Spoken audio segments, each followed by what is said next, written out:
नमस्कार दोस्तों, मैं हूं रवि कुमार और आप देख रहे हैं रेलवे डिपार्टमेंटल यूट्यूब चैनल। तो आइए शुरू करते हैं आज का टॉपिक। आज का पहला प्रश्न है, निम्न में से कौन सा शब्द सही है। तो यहाँ 4 जगह भौगोलिक ऑप्शन दिया हुआ है, लेकिन चौथा ऑप्शन जो है भौगोलिक वो सही है। वर्ण के समूह को क्या कहते हैं। तो वर्ण के समूह को वर्णमाला कहा जाता है। अगला प्रश्न है, कोई विशेषण है। तो इसमें 4 ऑप्शन में सार्वनामिक विशेषण सही है। पृथ्वी का पर्यायवाची शब्द नहीं है। तो इसमें बताना है पृथ्वी का पर्यायवाची शब्द कौन सा नहीं है। तो पृथ्वी का पर्यायवाची शब्द हिरण्यगर्भ नहीं होगा। अगला प्रश्न है, हे शब्द का विलोम है। हे शब्द का विलोम ग्राह है। निम्नलिखित में से कौन सी युग्म गलत है। तो चारों ऑप्शन में निशान चिन्ह जो है वो गलत लिखा हुआ है। निशान चिन्ह जो लिखा है उसमें स जो होगा तलावी स होगा। अगला प्रश्न है, जहां DAR मामले में नियुक्ति प्राधिकारी उपलब्ध नहीं है वहां किसे नियुक्ति प्राधिकारी माना जाता है। तो वहां GM को नियुक्ति प्राधिकारी माना जाता है। मेजर पेनाल्टी चार्जशीट के साथ कितने अनुलग्न स्लग होते हैं।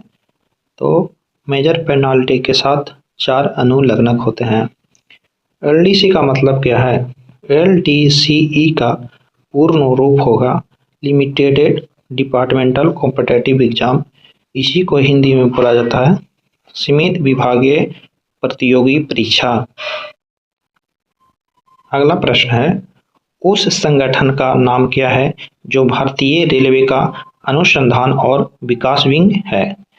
तो इसका सही ऑप्शन है RDSO। अगला प्रश्न है, scale R scale, P scale और S स्केल किसमें प्रयुक्त होता है या किसकी अनुसूची दे रहे हैं। तो इसका सही आंसर है पार्सल यातायात। पार्सल यातायात के लिए ही R स्केल, P स्केल और S स्केल का उपयोग किया जाता है। अगला प्रश्न है, यदि कोई कर्मचारी 10 घंटे के लिए मुख्यालय से बाहर रहता है तो यात्रा भत्ता कितना प्रतिशत उसको मिलेगा। तो उसको 70% यात्रा भत्ता मिलेगा। अगला प्रश्न, जब किसी दोषपूर्ण आरोप पत्र में संशोधन या परिवर्तन की आवश्यकता है तो सही प्रक्रिया क्या होगी। तो सही प्रक्रिया होगा कारण सहित पूर्व आरोप पत्र। अगला प्रश्न है, RVNL का मतलब है। तो RVNL का मतलब होता है रेल विकास निगम लिमिटेड। मुख्यालय में लेखा विभाग का प्रमुख कौन होगा। तो लेखा विभाग में PFA जो होता है वो प्रमुख होता है। FOIS का मतलब क्या है। तो FOIS का मतलब होता है फॉरवर्ड ऑपरेशन इंफॉर्मेशन सिस्टम। इसको हिंदी में बोला जाता है माल परिचालन सूचना प्रणाली। अगला प्रश्न है, सेवानिवृत्ति उपरांत मनार्थ पास के लिए कितनी न्यूनतम सेवा आवश्यक है। तो न्यूनतम सेवा आवश्यक 20 वर्ष है। अगला प्रश्न है, निम्नलिखित में से कौन सा जोन मार्ग किलोमीटर के संदर्भ में सबसे बड़ा है। तो उत्तर रेलवे का किलोमीटर के संदर्भ में सबसे बड़ा है। HRMS का पूर्ण रूप क्या है। तो HRMS का पूर्ण रूप होता है ह्यूमन रिसोर्स मैनेजमेंट सिस्टम। इसको हिंदी में बोला जाता है मानव संसाधन प्रबंधन प्रणाली। अगला प्रश्न है, माथेरान हिल स्टेशन एक नैरो गेज हेरिटेज रेलवे है जो किस राज्य में स्थित है। तो माथेरान हिल रेलवे स्टेशन जो है महाराष्ट्र में है। विश्व का सबसे ऊंचा रेलवे पुल किस भारतीय नदी पर बनाया जाएगा। तो इसका सही उत्तर होगा चिनाब। निम्नलिखित में से किस शहर में भारतीय रेलवे के 3 जोनल मुख्यालय स्थित है। तो आंसर है कोलकाता। एक वर्ष में कितने दिनों का LHAP एक कर्मचारी को दिया जा सकता है। तो सही उत्तर होगा 20 दिन। किसी वस्तु की आगे पीछे गति को क्या कहा जाता है।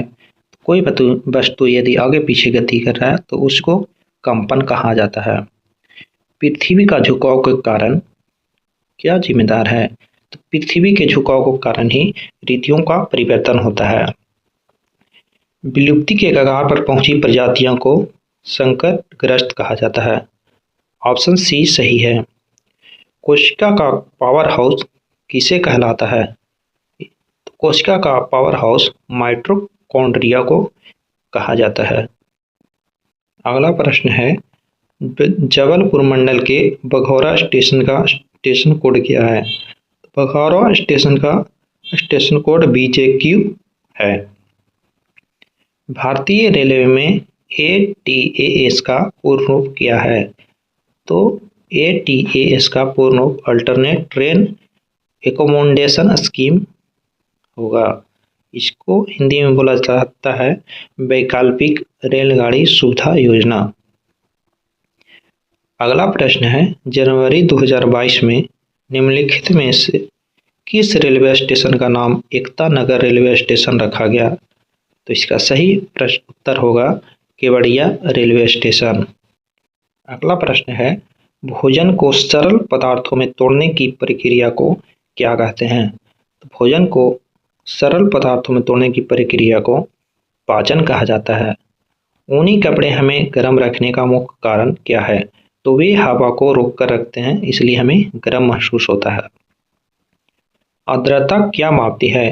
तो आर्द्रता हवा में नमी को मापती है।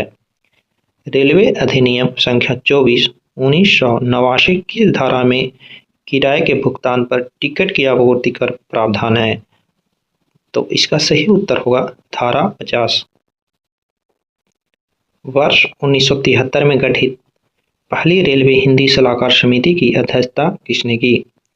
श्री ललित नारायण मिश्र। अगला प्रश्न है, राजभाषा की संसदीय समिति के कितने सदस्य होते हैं? तो संसदीय समिति में 30 सदस्य होते हैं, 20 लोकसभा का और 10 राज्यसभा का। केंद्र सरकार के कर्मचारियों के लिए कितने पाठ्यक्रम निर्धारित है? तो इसका आंसर 3 होगा। अगला प्रश्न है, हिंदी कहानी या उपन्यास लेखन पर रेलवे बोर्ड पर दिए जाने वाले पुरस्कार का नाम क्या है? तो इस पर जो पुरस्कार दिया जाता है वो प्रेमचंद पुरस्कार है। अगला प्रश्न है, राजभाषा पर वार्षिक कार्यक्रम कौन तैयार करता है? तो वार्षिक कार्यक्रम गृह मंत्रालय तैयार करता है। अगला प्रश्न है, फिलहाल राजभाषा की संसदीय समिति की कितनी उप समितियां हैं? तो इसकी उप समिति 3 है। संविधान के भाग 5 में राजभाषा नीति संबंधित उपबंध किस अनुच्छेद में है?